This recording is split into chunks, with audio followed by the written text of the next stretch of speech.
अस्सलाम वालेकुम स्टूडेंट्स। Welcome to lecture number 7 of digital logic design practicals CS302P। इस लेक्चर में हम स्टडी करेंगे मिन टर्म्स और मैक्स टर्म्स के बारे में। तो उसके लिए यहाँ पे बैकग्राउंड दिया हुआ है। बैकग्राउंड में यही बताया गया है कि कोई भी बुलियन एक्सप्रेशन हो तो उसे एक्सप्रेस करने के काफ़ी ज़्यादा तरीके होते हैं, लेकिन चंद एक तरीके ऐसे हैं जो कि बहुत ज़्यादा यूजफुल होते हैं। जिसके अंदर जो एक मेथड है वो है एसओपी एक्सप्रेशन। जो एसओपी एक्सप्रेशन होता है उसके तीन लेवल्स होते हैं। फर्स्ट लेवल पे कोई भी वेरिएबल या उसका कॉम्प्लीमेंट मौजूद होता है। फिर उसके बाद सेकंड लेवल पे एंड गेट मौजूद होते हैं।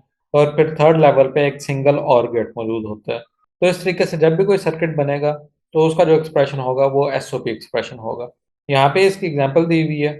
ये एक एसओपी एक्सप्रेशन लिखा हुआ है। इसमें अगर आप देखें तो सबसे पहले वेरिएबल या उसका कॉम्प्लीमेंट मौजूद है। इस केस में वाई कॉम्प्लीमेंट है, एक्स कॉम्प्लीमेंट है, वाई वेरिएबल है, फिर जेड कॉम्प्लीमेंट है, एक्स और जेड। तो ये इसका फर्स्ट लेवल होगा। जो इसका सेकंड लेवल होगा उस पे एंड गेट मौजूद होंगे। तो आप देख सकते हैं कि दो एंड गेट मौजूद हैं और थर्ड लेवल पे एक और गेट है। तो ये एक्सप्रेशन यहाँ पे लिखा हुआ है Y complement plus X complement Y Z complement plus X Z. तो इस किस्म का जो भी सर्किट बनता है उसके अंदर लिटरल्स रीयूज हो रहे होते हैं। लिटरल कहते हैं किसी भी वेरिएबल को या उसके कॉम्प्लीमेंट को। तो Y complement, X complement, Y Z complement, ये तमाम लिटरल्स कहलाते हैं। तो इस सर्किट के अंदर लिटरल्स चूंकि रीयूज हो रहे होते हैं तो इन्हें हम यहाँ पे एक दफा भी ड्रॉ कर सकते हैं। मतलब एक्स वाई जेड यहाँ पे ड्रॉ हो जाएंगे। उसके बाद यहाँ से एक लाइन निकल आएगी और जिस जिस जगह पे एक्स यूज होना है ये लाइन वहां पे कनेक्ट हो जाएगी। लेकिन फर्स्ट लेवल के ऊपर नॉट गेट भी मौजूद होता है। तो जितने भी ये लिटरल्स होंगे इसके साथ हम एक नॉट गेट भी ड्रॉ कर देंगे।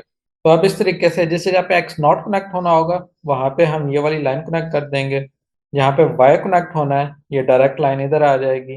इस तरीके से जिस जगह पे जेड कनेक्ट होना है ये डायरेक्ट लाइन जेड पे आ जाएगी और जिस जगह पे जेड नॉट कनेक्ट होना है तो ये नॉट गेट से हम लाइन यहाँ पे कनेक्ट कर देंगे। इस तरीके से यही वाई वाली लाइन यहाँ ऊपर भी कनेक्ट हो जाएगी और ये जो एक्स वाली लाइन है ये इस जगह पे कनेक्ट हो जाएगी। तो ये कंप्लीट सर्किट जब हम ड्रॉ करते हैं तो वो इस तरीके से होता है। मतलब फर्स्ट लेवल के ऊपर वेरिएबल्स या उनके कॉम्प्लीमेंट कॉम्प्लीमेंट जो है वो नॉट गेट के थ्रू इम्प्लीमेंट किए जाएंगे। सेकंड लेवल पे एंड गेट होंगे और उसके बाद थर्ड लेवल पे और गेट होगा। फिर उसके बाद यहाँ पे मिन टर्म्स के बारे में बताया हुआ है। मिन टर्म जो है वो एक स्पेशल प्रोडक्ट होता है लिटरल्स का। मतलब जितने भी वेरिएबल या उनके कॉम्प्लीमेंट हैं उनका प्रोडक्ट होगा। प्रोडक्ट से मुराद है कि वहां पे एंड गेट यूज हो रहे होंगे और इसके अंदर जितने भी वेरिएबल होते हैं वो एग्जैक्टली वन टाइम अपीयर हो रहे होते हैं। और कोई भी फंक्शन जिसके अंदर एन वेरिएबल होंगे तो उसकी टू रेज पावर एन मिन टर्म्स होंगी। इसकी एग्जांपल आप यहाँ पे देख सकते हैं कि थ्री वेरिएबल का अगर कोई फंक्शन है तो उसकी टोटल जो मिन टर्म्स बनती हैं वो two raise power three is equal to eight min terms होंगी।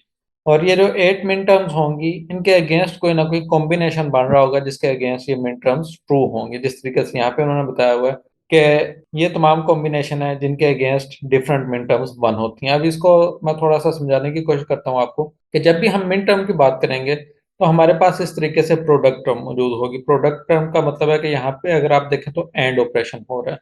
ये फर्स्ट मिन टर्म है X complement Y complement Z complement. उसके बाद ये सेकंड मिड टर्म है। इसमें भी अगर आप देखें तो एंड ऑपरेशन हो रहा है। उसके बाद third mid term, fourth, fifth, six, seven, eight. क्योंकि इसके अंदर तीन वेरिएबल यूज हो रहे हैं तो इस वजह से इसके टोटल एट मिड टर्म्स बनती हैं। अब कोई भी मिड टर्म हो उसके अंदर जो वेरिएबल यूज हो रहे हैं तो वेरिएबल की वैल्यू अगर उसके ऊपर कॉम्प्लीमेंट मौजूद ना हो तो उसकी वैल्यू वन हो जाती है। और अगर वेरिएबल के ऊपर कॉम्प्लीमेंट मौजूद हो तो उसकी वैल्यू जीरो हो जाती है। तो फर्स्ट टर्म अगर आप देखें तो ये है X complement Y complement Z complement. इसका मतलब है एक्स की वैल्यू भी जीरो होगी, वाई की वैल्यू भी जीरो होगी और जेड की वैल्यू भी जीरो होगी। मतलब अगर किसी भी जगह पे ये फर्स्ट मिन टर्म मेंशन होगी तो इसको अगर बाइनरी में कन्वर्ट करें तो जीरो बनता है। तो इसकी जो आईडी होगी वो जीरो होगी। नॉर्मली इसको सिर्फ जीरो बी लिखा जाता है या फिर आप एम जीरो बी लिख सकते हैं कि मिन टर्म जीरो। और इसके लिए स्मॉल एम इस्तेमाल किया जाता है। इस तरीके से अगर x complement y complement z हो तो यहाँ पे x की वैल्यू जीरो है, y की वैल्यू भी जीरो है और z के ऊपर चूंकि कॉम्प्लीमेंट नहीं है तो z की वैल्यू वन है। तो इसको अगर देखा जाए तो ये वन की बाउंड्री बनती है। तो इसकी जो मिन टर्म आईडी होगी वो m1 या फिर आप सिर्फ वन बी लिख सकते हैं। इसी तरीके से अगर इसे बाइनरी में कन्वर्ट करें ये बनता है जीरो वन जीरो जो कि इज इक्वल टू टू है। तो ये फिर मिन टर्म आईडी टू होगी और इस तरीके से फिर min term three, min term four, five, six और सेवन। तो ये तो होगी मिन टर्म्स। यहाँ पे फिर नेक्स्ट बताया हुआ है सम ऑफ मिन टर्म्स। मिन टर्म्स एक्चुअल में क्या है, ये कुछ वेरिएबल हैं जिनका प्रोडक्ट हो रहा है, मतलब इनके दरमियान में एंड ऑपरेशन हो रहा है। तो लास्ट में इनका सम कर दिया जाएगा। सम करने से मुराद यह है कि लास्ट में एक और गेट यूज किया जाएगा। तो जब भी मिन टर्म्स का सम किया जाएगा, इसे फिर हम कहेंगे सम ऑफ प्रोडक्ट, या फिर in short S O P form इसे कहा जाता है। तो इसकी यहाँ पे एग्जांपल दी हुई है। यहाँ पे अगर आप देखें तो ये एक मिड टर्म है, second mid term, third mid term, fourth mid term और फिफ्थ मिड टर्म। यहाँ पे 5 मिड टर्म दी हुई है और इनके दरमियान में लास्ट में और ऑपरेशन हो रहा है। तो इस तरीके से इसे हम कहेंगे कि ये एसओपी फॉर्म है। अब इसे अगर हम कन्वर्ट करें मिड टर्म आईडी के अंदर, तो फर्स्ट मिड टर्म आप यहाँ पे देख सकते हैं, एक्स की वैल्यू 0, वाई की वैल्यू 0, जेड की वैल्यू 0, तो ये M0 बनेगी। उसके बाद 0, 0, 1, तो ये M1 हो जाएगी। फिर 0, 1, 0 M2 हो जाएगी। 0, 1, 1 ये 3 की बाइनरी होती है, तो M3 हो जाएगी। और उसके बाद 1, 1, 0, तो ये M6 हो जाएगी। तो इस एसओपी एक्सप्रेशन को हम इस तरीके से भी लिख सकते हैं, या मजीद इसे हम शॉर्ट फॉर्म के अंदर इस तरीके से भी लिख सकते हैं। ये आपको पता होगा कि सिग्मा का साइन है, सिग्मा M0, 1, 2, 3, 6। और इस फॉर्म को अक्सर इस तरीके से भी लिखा जाता है कि सिग्मा 0, 1, 2, 3, 6। मतलब इसके अंदर ये जो M मेंशन किया हुआ है, अक्सर जगह पे ये M मौजूद नहीं होता। तो किसी भी जगह पे इस तरीके से लिखा हो तो इसे कहा जाता है कि ये कॉनिकल फॉर्म है एसओपी एक्सप्रेशन की। तो इस कॉनिकल फॉर्म से अगर हम एक्चुअल एसओपी एक्सप्रेशन निकालें तो वो इस किस्म का एक्सप्रेशन हमारे पास आ जाएगा। उसके बाद नेक्स्ट टॉपिक है the dual idea product of sums. तो इससे मुराद ये है कि कोई भी एक्सप्रेशन अगर हमारे पास मौजूद हो तो उस सेम एक्सप्रेशन को क्या हम किसी और तरीके से भी मेंशन कर सकते हैं, और वो तरीका क्या होगा। तो उसके लिए अगर हम इस एग्जांपल को कंसिडर कर लें कि ये एक एक्सप्रेशन लिखा हुआ है और ये एसओपी फॉर्म है, सेम इसका इक्विवेलेंट एक्सप्रेशन हम प्रोडक्ट ऑफ सम फॉर्म के अंदर भी लिख सकते हैं, और उसको इन शॉर्ट पीओएस एक्सप्रेशन कहा जाता है। अब पीओएस एक्सप्रेशन के अंदर ये होता है कि जो फर्स्ट लेवल होता है उसके अंदर वेरिएबल या लिटरल्स मौजूद होते हैं। उसके बाद सेकंड लेवल पे और गेट होता है। जिस तरीके से एसओपी एक्सप्रेशन के अंदर सेकंड लेवल पे एंड गेट है, वो एंड गेट यहाँ पे रिप्लेस हो गया है और गेट पे। और लास्ट लेवल पे जो हमारे पास एसओपी एक्सप्रेशन में एक और गेट था, वो पीओएस एक्सप्रेशन में चेंज हो गया है एंड गेट से। तो जब भी पीओएस एक्सप्रेशन को लिखा जाता है उसके अंदर पहले और ऑपरेशन हो रहा होता है, जिस तरीके से इस एक्सप्रेशन में आप देख सकते हैं, और लास्ट में इनके अंदर एक एंड ऑपरेशन हो रहा होता है। तो उसके रिलेटेड ये आपके सामने छोटा सा सर्किट भी मौजूद है। और सेम चीज फिर यहाँ पे डिस्कस की हुई है मैक्स टर्म। वो सम होती है लिटरल्स का, जिसके अंदर जितने भी वेरिएबल हैं वो एग्जैक्टली एक दफा अपीयर हो रहे होते हैं, और जितने वेरिएबल होंगे उसके according 2 rays power n max term मौजूद होंगी। उसके बाद यहाँ पे एक टेबल दिया हुआ है जिसके अंदर मैक्स टर्म्स को मेंशन किया हुआ है। अब जब मैक्स टर्म की बात होगी तो ये आपने ध्यान में रखना है कि कोई भी वेरिएबल होगा तो वो इज इक्वल टू 0 होगा, और वेरिएबल का कॉम्प्लीमेंट होगा तो वो इज इक्वल टू 1 होगा। ये एग्जैक्टली अपोजिट है मिन टर्म्स के। मिन टर्म में कोई भी वेरिएबल था तो वो इज इक्वल टू 1 आ रहा था, और उसका कॉम्प्लीमेंट था वो इज इक्वल टू 0 आ रहा था। तो यहाँ पे आप देख सकते हैं फर्स्ट मैक्स टर्म जो लिखी हुई है वो है x plus Y plus Z. तो इसका मतलब है इसे अगर हम बाइनरी में कन्वर्ट करेंगे तो ये बनेगा 0, 0, 0, जो कि 0 की बाइनरी है। तो इसकी जो मैक्स टर्म आईडी होगी वो M0, या फिर सिर्फ इसको आप 0 भी लिख सकते हैं। यहाँ पे आपने ध्यान में रखना है कि जो M यूज किया गया है ये कैपिटल M है। मिन टर्म के केस में स्मॉल m को इस्तेमाल किया हुआ था। नेक्स्ट मैक्स टर्म है x plus Y plus Z complement. तो यहाँ पे x और y की वैल्यू 0, 0 होगी, और z कॉम्प्लीमेंट यहाँ पे चूंकि कॉम्प्लीमेंट को यूज किया जा रहा है, कोई भी वेरिएबल उसका कॉम्प्लीमेंट हो तो वो इज इक्वल टू 1 होता है, तो ये 0, 0, 1 हो जाएगा। और इसे अगर बाइनरी में कन्वर्ट करें तो ये 1 बनता है, तो इसकी जो मैक्स टर्म आईडी होगी वो M1 हो जाएगी। और इस तरीके से आपको M7 यहाँ पे आईडीज मेंशन की हुई हैं। उसके बाद यहाँ पे एग्जांपल दी हुई है। ये एक फंक्शन है जो कि मैक्स टर्म के अंदर लिखा हुआ है, और इन मैक्स टर्म का लास्ट पे प्रोडक्ट हो रहा है, मतलब एंड ऑपरेशन हो रहा है। तो पहले तो हम ये देखेंगे कि इन मैक्स टर्म की आईडीज क्या बनती हैं। यहाँ पे अगर आप देखें तो एक्स कॉम्प्लीमेंट है, एक्स कॉम्प्लीमेंट का मतलब है 1। फिर उसके बाद वाई का कॉम्प्लीमेंट नहीं है और जेड का भी कॉम्प्लीमेंट नहीं है, तो वाई और जेड की वैल्यू 0, 0 होगी। तो 1, 0, 0, 4 की बाउंड्री बनती है, तो ये M4 आईडी होगी। उसके बाद 1 0 1, मतलब 5 की बाइनरी है तो इसकी आईडी M5 हो जाएगी। और उसके बाद 1 1 1 7 की बाइनरी है तो इसकी जो मैक्स टर्म आईडी है वो M7 हो जाएगी। तो ये जो एक्सप्रेशन है इसे अगर हमने मैक्स टर्म में लिखना हो तो हम इस तरीके से भी लिख सकते हैं या फिर हम इस तरीके से भी लिख सकते हैं। अगर इस मेथड को हम इस्तेमाल करते हैं तो इसे कहा जाएगा conical form of POS expression. तो ये इस तरीके से भी लिखा जा सकता है या फिर इसके अंदर से आप कैपिटल एम को हटा दें और उसके बाद बाकी जितने भी वेरिएबल्स हैं वो यहाँ पे मेंशन कर दें तो इस तरीके से भी इसको लिखा जा सकता है। तो उसके बाद ये बताया गया है कि ये फंक्शन हमारे पास मौजूद है, इसके अंदर 3 मैक्स टर्म आ रही हैं। तो इस फंक्शन का अगर कॉम्प्लीमेंट लिया जाए, यहाँ पे आप देख सकते हैं एफ कॉम्प्लीमेंट लिखा हुआ है, तो उसके अंदर कौन सी टर्म्स आएंगी। तो यहाँ पे अगर हम वेरिएबल देखें तो 3 वेरिएबल इस्तेमाल किए हुए हैं। तो 2⁻³ टोटल जो कॉम्बिनेशन यहाँ से जनरेट होते हैं वो 8 जनरेट होते हैं, जिसमें से 4 5 7 यहाँ पे मेंशन किए हुए हैं। तो इसका जब हम कॉम्प्लीमेंट लेंगे तो इन 3 टर्म्स के अलावा बाकी जितनी भी टर्म्स हैं वो इसके कॉम्प्लीमेंट में आ जाएंगी। वो होगी 0 1 2 3 4 5 यहाँ पे है तो ये कॉम्प्लीमेंट में नहीं आएगी। उसके बाद 6 आएगी और 7 यहाँ पे मौजूद है तो वो भी इसके कॉम्प्लीमेंट में नहीं आएगी। तो कोई भी फंक्शन हो उसका जब हम कॉम्प्लीमेंट लेंगे जो टर्म यहाँ पे मौजूद है वो उसके कॉम्प्लीमेंट के अंदर मौजूद नहीं होंगी। तो इसके साथ जो नेक्स्ट चीज बताई हुई है वो ये है कि मिन टर्म और मैक्स टर्म जो है ये आपस में रिलेटेड होती हैं। रिलेटेड इस तरीके से होती हैं कि कोई भी फंक्शन हमारे पास मौजूद है, फॉर एग्जांपल वो मैक्स टर्म का फंक्शन है, तो मैक्स टर्म का जब हम कॉम्प्लीमेंट लेंगे उसके अंदर जो टर्म्स आ रही होंगी वो इसके इक्विवेलेंट मिन टर्म्स होंगी। मतलब यहाँ पे जो हमारे पास टर्म्स आ रही हैं इस जगह पे 4 5 7, इसके इक्विवेलेंट जो मिन टर्म्स होंगी वो इसके कॉम्प्लीमेंट वाली टर्म्स होंगी। मतलब 0 1 2 3 6, मतलब ये दोनों आपस में इक्वल हैं अगर इसे हम कंसिडर करें कि ये मैक्स टर्म है और ये मिन टर्म्स हैं। तो वही चीज इस टेबल में बताई हुई है। मतलब अगर मिन टर्म है X complement Y complement Z complement, तो इसके इक्वल जो मैक्स टर्म होगी वो होगी X plus Y plus Z. तो यहाँ पे आप देख सकते हैं मिन टर्म के अंदर कॉम्प्लीमेंट आ रहे हैं जबकि मैक्स टर्म के अंदर कॉम्प्लीमेंट नहीं आ रहे। इसको आप बाइनरी में कन्वर्ट करें तो यहाँ पे हमारे पास आता है 0 0 0, क्योंकि मिन टर्म के अंदर कोई भी वेरिएबल उसका अगर कॉम्प्लीमेंट होगा तो वो 0 रीड किया जाएगा, और मैक्स टर्म में अगर वेरिएबल का कॉम्प्लीमेंट नहीं होगा तब वो 0 रीड किया जाएगा। तो यहाँ पे ये 0 0 0, तो ये दोनों आपस में इक्विवेलेंट टर्म्स हैं। फिर नेक्स्ट टॉपिक डिस्कस किया हुआ है converting between standard forms. Standard form में यही है कि अगर हमारे पास सम ऑफ मिन टर्म्स है तो उसे प्रोडक्ट ऑफ मैक्स टर्म में हम किस तरीके से कन्वर्ट कर सकते हैं, या अगर हमारे पास प्रोडक्ट ऑफ सम टर्म है तो उसे सम ऑफ मिन टर्म्स में हम किस तरीके से कन्वर्ट कर सकते हैं। तो उसके रिलेटेड यहाँ पे एग्जांपल डिस्कस की हुई है। ये अगर आप देखें तो ये कॉनिकल फॉर्म है एसओपी एक्सप्रेशन की, सम ऑफ प्रोडक्ट टर्म की।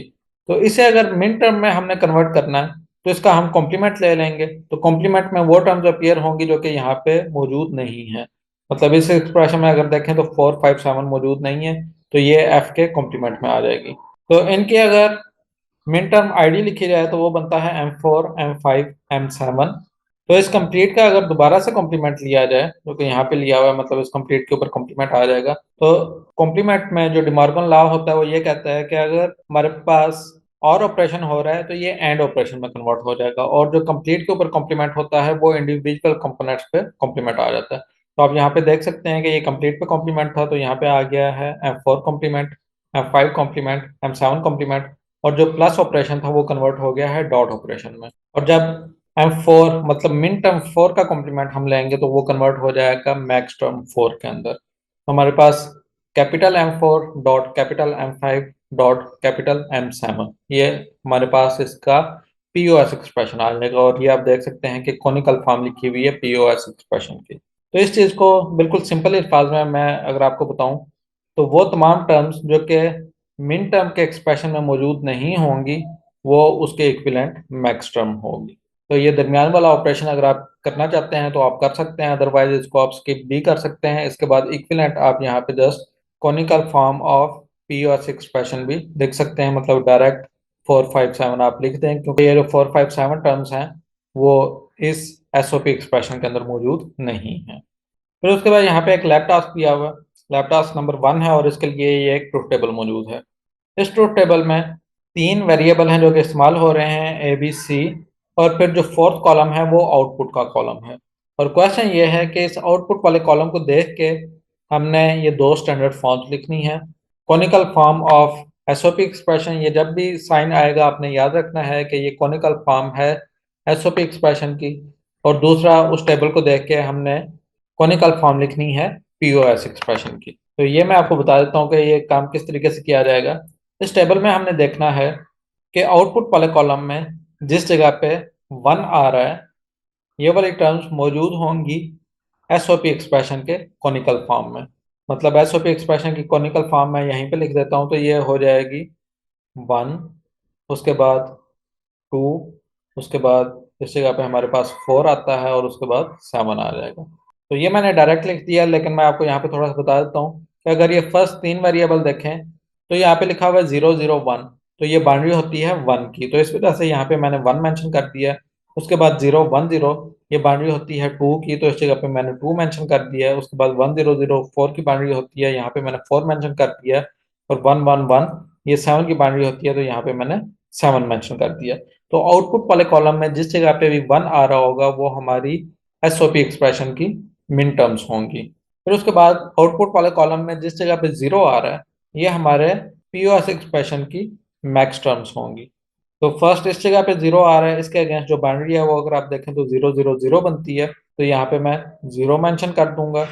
उसके बाद यहाँ पे हमारे पास 3 आता है, तो इस जगह पे 3 आ जाएगा। उसके बाद ये 5 है और ये 6 बनता है, तो 5 और 6। तो इस तरीके से ट्रूथ टेबल को देखते हुए हम एसओपी एक्सप्रेशन की भी कॉनिकल फॉर्म लिख सकते हैं और पीओएस एक्सप्रेशन की भी कॉनिकल फॉर्म लिख सकते हैं। अब इन फॉर्म्स को अगर हमने एक्चुअल एक्सप्रेशन में कन्वर्ट करना हो तो वो भी मैं आपको यहाँ पे कर देता हूँ।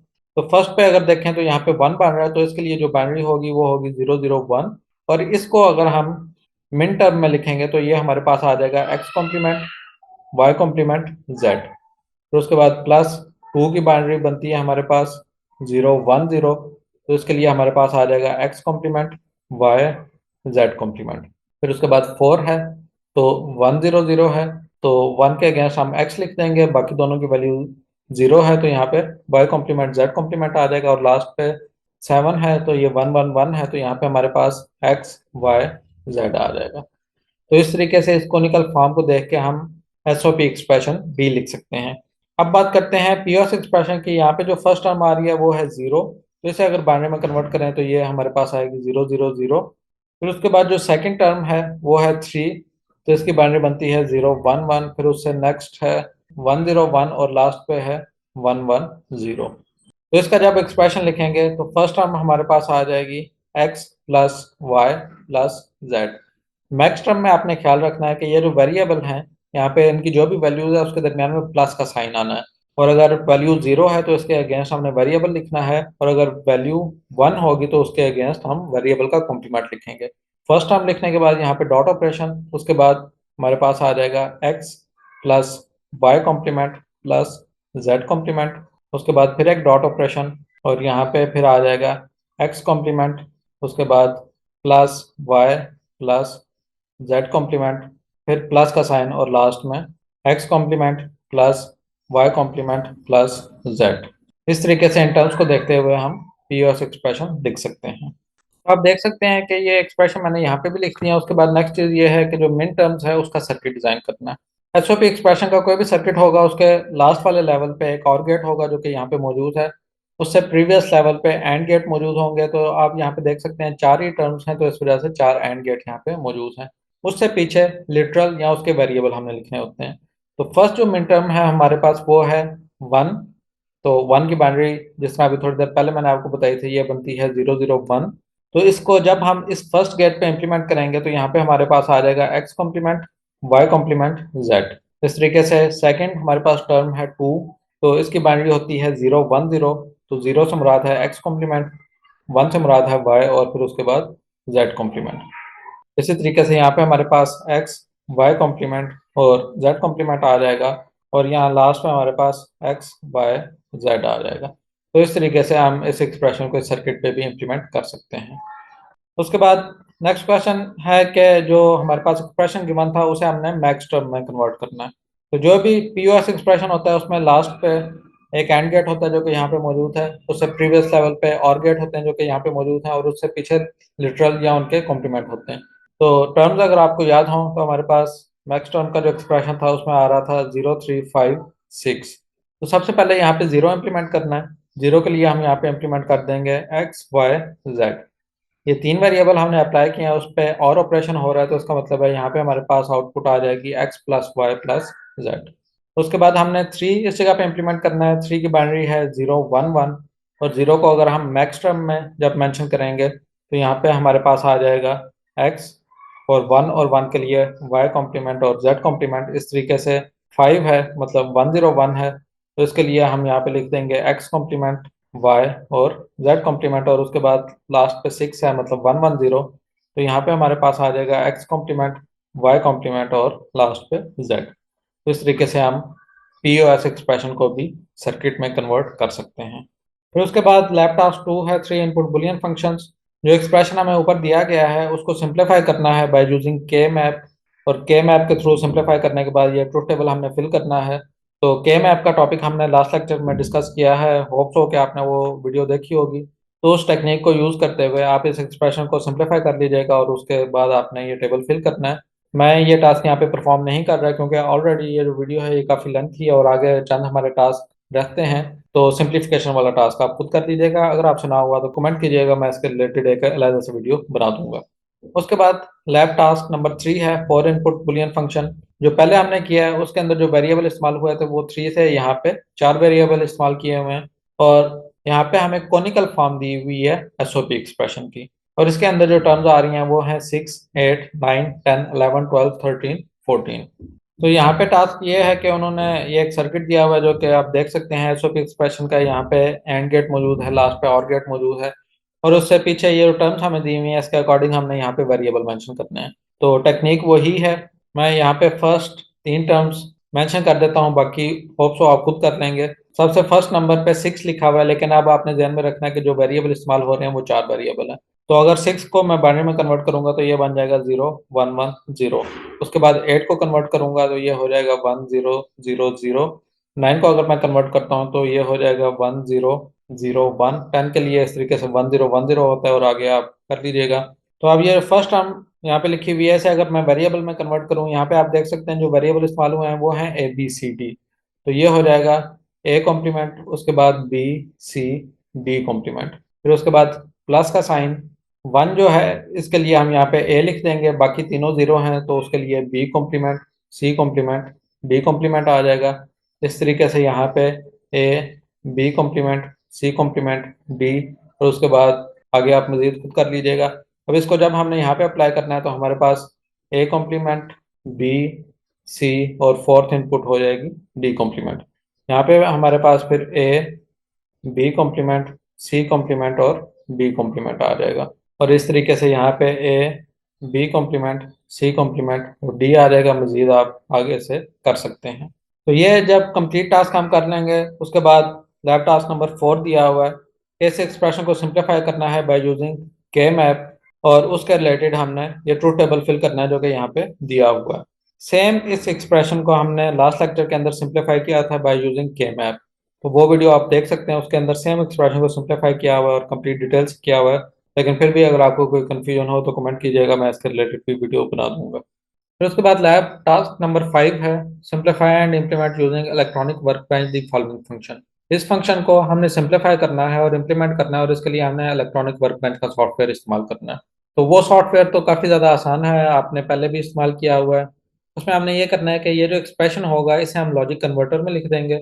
लॉजिक कन्वर्टर में लिखने के बाद इसका हम ट्रुथ टेबल जनरेट करेंगे, और उस ट्रुथ टेबल के थ्रू हम सिंप्लीफाइड एक्सप्रेशन जनरेट कर लेंगे और उसका सर्किट भी जनरेट हो जाएगा। तो वहां पे तो ये काम काफी आसानी से हो जाएगा, लेकिन यहाँ पे मैं एक और चीज आपको समझाना चाहता हूँ कि अगर आप इस क्वेश्चन को देखें तो इसके अंदर 4 वेरिएबल हैं ABCD, जबकि इस फर्स्ट मैक्स टर्म में आप देखें तो 3 वेरिएबल लिखे हुए हैं, सेकंड मैक्स टर्म में भी 3 वेरिएबल हैं, इस तरीके से थर्ड और फोर्थ के अंदर 3 3 वेरिएबल लिखे हुए हैं। तो कोई भी एक्सप्रेशन अगर इस तरीके से लिखा हो तो वो अपनी स्टैंडर्ड फॉर्म के अंदर नहीं होता। इसे अगर आप सॉल्व करना चाहते हैं तो आप इसे स्टैंडर्ड फॉर्म में कन्वर्ट करेंगे, उसके बाद ये सॉल्व होगा। तो इलेक्ट्रॉनिक वर्क बेंच तो ये तमाम काम ऑटो पे कर देगा, लेकिन यहाँ पे मैं आपको थोड़ा सा ये बता देता हूँ कि ये स्टैंडर्ड फॉर्म में कन्वर्ट किस तरीके से होगा। फर्स्ट टर्म को अगर हम देखें तो यहाँ पे है हमारे पास A complement plus B complement plus D complement. अब इसके अंदर जो वेरिएबल मिसिंग है वो है सी, तो हमने इसके अंदर सी वेरिएबल लेके आना है। तो वो हम किस तरीके से लाएंगे, वो बाकी एक्सप्रेशन तो हमारे पास यही होगा, A complement B complement plus C हम कर देंगे और प्लस डी कॉम्प्लीमेंट। तो एक दफा हम इसे इस तरीके से लिख देंगे और दूसरी दफा हम यहाँ पे कर देंगे A complement plus B complement plus C complement plus D. मतलब जो वेरिएबल यहाँ पे मिसिंग था, एक दफा उस वेरिएबल को यहाँ पे मैंने लिख दिया और एक दफा उसके कॉम्प्लीमेंट के साथ मैंने यहाँ पे लिख दिया। तो उसके बाद जो सेकंड टर्म है वो है A plus B complement plus C complement. तो डी वेरिएबल इसके अंदर मिसिंग है, तो डी वेरिएबल को जब हम लेके आएंगे तो एक दफा हम डी लिखेंगे और एक दफा डी का कॉम्प्लीमेंट लिखेंगे, तो ये हमारे पास हो जाएगा A plus B complement plus C complement plus D. और उसके बाद जो नेक्स्ट टर्म यहाँ पे आएगी वो हो जाएगी A plus B complement plus C complement plus D complement. और इसी तरीके से यहाँ पे अगर आप देखें तो सी मिसिंग है और उसके बाद यहाँ पे ए मिसिंग है। तो ये कंप्लीट टर्म मैं यहाँ पे लिख लेता हूँ और उसके बाद मजीद मैं आपको इसके बारे में गाइड करता हूँ। तो ये टर्म्स मैंने तमाम यहाँ पे लिख दी हैं। अब जब हम इस तरीके से लिख लेंगे तो इसके अंदर ये हो सकता है कि कुछ टर्म्स रिपीट हो रही हैं। जिस तरीके से अगर आप ये देखें तो ये है A complement plus B C complement D complement. तो सेम टर्म यहाँ पे भी आ रही है, A complement plus B plus C complement plus D complement. तो ये अगर रिपीट हो रही होंगी तो इसको हम कैंसिल कर देंगे, तो पीछे हमारे पास बच गई 60 टर्म्स। तो जब इन टर्म्स को हमने ट्रूथ टेबल में पुट करना है तो ट्रूथ टेबल की टोटल जो एंट्रीज होंगी वो 16 होंगी, क्योंकि 4 वेरिएबल हैं, 2 raised power 4 is equal to 16। तो उनमें से इन 7 टर्म्स के अगेंस्ट हमने ट्रूथ टेबल में 0 लिख देना है। बाकी जितनी एंट्रीज होंगी वहां पे 1 आ जाएगा और फिर उसको हम सिंप्लीफाई कर लेंगे। तो डायरेक्ट हम ट्रूथ टेबल भी फिल कर सकते हैं या फिर ये एक्सप्रेशन लिख के इसका हम ट्रूथ टेबल भी जनरेट कर सकते हैं। तो यहाँ पे ये 7 टर्म्स हैं, ये ध्यान में रखिएगा। तो अब मूव करते हैं इलेक्ट्रॉनिक वर्क बेंच में और वहाँ पे हम इसको सिंप्लीफाई करते हैं और इम्प्लीमेंट करते हैं। तो यहाँ पे आप देख सकते हैं कि एक्सप्रेशन मैंने लिख दिया है। शायद आप यहाँ पे थोड़े से कंफ्यूज हो रहे होंगे, ये मैंने कौन सा सॉफ्टवेयर ओपन कर लिया। तो इस सॉफ्टवेयर का नाम है मल्टीसिम। ये सॉफ्टवेयर पेड है, आप अगर इसको यूज़ करना चाहते हैं तो आपको पेड यूज़ करना पड़ेगा, या फिर इसका फ्री ट्रायल मिलता है 7 डेज के लिए, तो आप वो भी ले सकते हैं। क्योंकि आप जानते हैं कि जो इलेक्ट्रॉनिक वर्क बेंच है वो कोई इतना स्टेबल सॉफ्टवेयर नहीं है। लास्ट वीडियो जब मैं क्रिएट कर रहा था तो उसके अंदर भी वो सॉफ्टवेयर ठीक तरीके से काम नहीं कर रहा था। तो सेम अभी मैंने काफ़ी कोशिश की लेकिन वो सॉफ्टवेयर ने ठीक तरीके से काम नहीं किया, तो इस वजह से मैंने ये सॉफ्टवेयर ओपन किया। मैं अपने वर्क के लिए इसी सॉफ्टवेयर को इस्तेमाल करता हूँ। थोड़ा सा हैवी सॉफ्टवेयर है लेकिन बहुत स्टेबल सॉफ्टवेयर है। तो इसमें ये वही लॉजिक कन्वर्टर है, यहाँ पे इसकी शेप थोड़ी सी चेंज है और ये तो बिल्कुल सेम उसी तरीके से जिस तरीके से आपने इलेक्ट्रॉनिक वर्क बेंच में देखा था। तो सबसे पहले हम लॉजिक कन्वर्टर के अंदर एक्सप्रेशन लिख लेंगे। सेम इलेक्ट्रॉनिक वर्क बेंच में भी इसी जगह पे एक्सप्रेशन लिखा जाएगा। एक्सप्रेशन लिखने के बाद ये थर्ड ऑप्शन है जिससे उसका ट्रूथ टेबल जनरेट होता है। तो जब हम इस पे क्लिक करेंगे तो आप देख सकते हैं ट्रूथ टेबल आ गया। अभी थोड़ी देर पहले मैंने आपको बताया था क्या है, हमारे पास 7 टर्म जनरेट होती हैं। इसका मतलब है कि यहाँ पे 7 जगह पे 0 मौजूद होना चाहिए। तो आप देख सकते हैं 1 2 3 4 5 6, और इसे अगर मैं नीचे स्क्रॉल करूँ तो ये 7। तो टोटल 7 जगह पे 0 लिखा हुआ है। तो यहाँ पे अगर आप देखें तो ये 4 टर्म्स हैं, तो इससे अक्सर स्टूडेंट कंफ्यूज हो जाते हैं कि यहाँ पे टर्म्स तो 4 हैं लेकिन ट्रूथ टेबल में हमारे पास ज़्यादा एंट्रीज आ रही हैं। तो वो ज़्यादा एंट्रीज तब आती हैं जब इन टर्म्स को एक्सपेंड किया जाता है, यहाँ पे स्टैंडर्ड फॉर्म के अंदर कन्वर्ट किया जाता है। तो स्टैंडर्ड फॉर्म में कन्वर्ट करने से 7 एंट्रीज बनेंगी, और ये चूंकि पीओएस एक्सप्रेशन है तो इसके रिलेटेड हम 7 0 प्लेस कर देंगे। अगर एसओपी एक्सप्रेशन होता तो उसके रिलेटेड हमने ट्रूथ टेबल में 1 प्लेस करना था। ये करने के बाद इसे हमने सिंप्लीफाइड एक्सप्रेशन में कन्वर्ट करना है। तो उसके लिए ये थर्ड ऑप्शन है, इस पर जब क्लिक करेंगे तो ये सिंप्लीफाइड एक्सप्रेशन आ गया है। और इसका अब हमने सर्किट जनरेट करना है, तो ये फिफ्थ ऑप्शन है। जब हम इस पर क्लिक करेंगे तो हमारे पास इसका सर्किट आ जाएगा। तो ये सर्किट आ गया जो कि एक सिंप्लीफाइड सर्किट है। तो इस तरीके से सेम ये काम इलेक्ट्रॉनिक वर्क बेंच के अंदर भी हो जाएगा। उसके बाद यहाँ पे लैब टास्क नंबर 6 है, सिंप्लीफाई 4 वेरिएबल फंक्शंस। और यहाँ पे जो फंक्शन सिंप्लीफाई करना है वो एसओपी एक्सप्रेशन का है। जो पहले हमने फंक्शन सिंप्लीफाई किया है वो पीओएस एक्सप्रेशन का था। अच्छा, अब यहाँ पे जो फॉर्म गिवन है वो कॉनिकल फॉर्म है एसओपी एक्सप्रेशन की। पहले हमें एक्सप्रेशन दिया हुआ था लेकिन यहाँ पे कॉनिकल फॉर्म है, तो कॉनिकल फॉर्म में नंबर होते हैं। इन नंबर्स को हम डायरेक्टली ट्रूथ टेबल के थ्रू भी सिंप्लीफाई कर सकते हैं, मतलब इसका हमें पहले एक्सप्रेशन जनरेट करने की जरूरत नहीं पड़ेगी। और जब हम ये सिंप्लीफाई कर लेंगे तो इसका हमने नैंड बेस सर्किट जो है वो डिज़ाइन करना है। तो यहाँ पे जो टर्म्स हैं वो हैं 0, 1, 2, 3, 4, 8, 9, 12। तो जब हम ट्रूथ टेबल के अंदर इन टर्म्स को पुट करेंगे, ये चूंकि एसओपी एक्सप्रेशन है तो ट्रूथ टेबल में हमने इनकी जगह पे 1 प्लेस करना है। तो मूव करते हैं अपने सॉफ्टवेयर पे और वहां पे मैं आपको बताता हूँ कि ये काम अब किस तरीके से होगा। तो इसके लिए हम लॉजिक कन्वर्टर ओपन कर लेंगे। लॉजिक कन्वर्टर ओपन करने के बाद यहाँ पे अब हमने ट्रूथ टेबल जनरेट करना है। तो जो एक्सप्रेशन हमें गिवन था उसके अंदर 4 वेरिएबल थे। तो यहाँ पे ऊपर ये 4 वेरिएबल हम सेलेक्ट कर लेंगे। जब 4 वेरिएबल सेलेक्ट करेंगे तो हमारे पास इस तरीके से ये एक ट्रूथ टेबल आ जाएगा। तो इसकी इनपुट लिखी हुई है, जबकि जो आउटपुट वाला कॉलम है वहां पे क्वेश्चन मार्क मौजूद है। इस क्वेश्चन मार्क को हमने फिल करना है। जो एक्सप्रेशन हमें गिवन था वो एसओपी एक्सप्रेशन था, और एसओपी एक्सप्रेशन की जो टर्म्स थी वो थी 0, 1, 2, 3, 4, 8, 9, 12।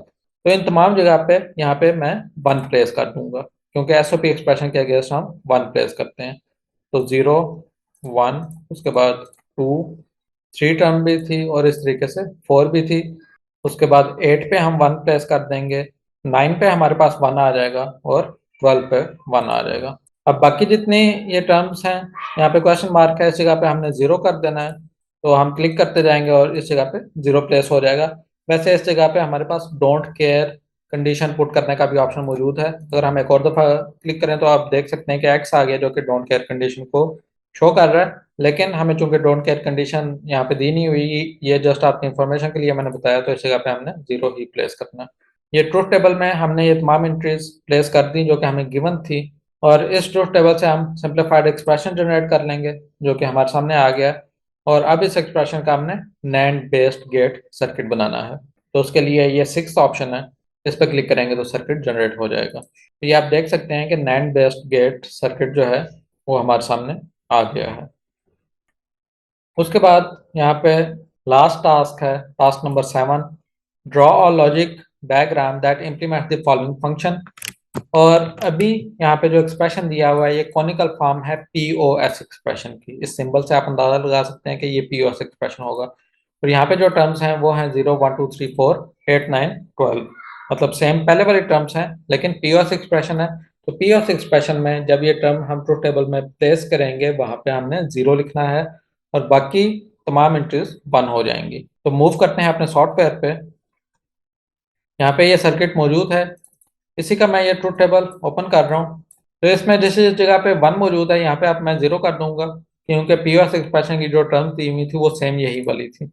तो 2 दफा क्लिक करते जाएंगे इस जगह पे और हमारे पास 0 आता जाएगा, और जहाँ पे 0 था इसे अब हमने 1 से चेंज कर देना। तो यहाँ पे आप देख सकते हैं टर्म नंबर 0, 1, 2, 3, 4, उसके बाद 8, 9 और 12, इन तमाम जगह पे 0 हो गया, बाकी तमाम एंट्रीज 1 हो गई हैं।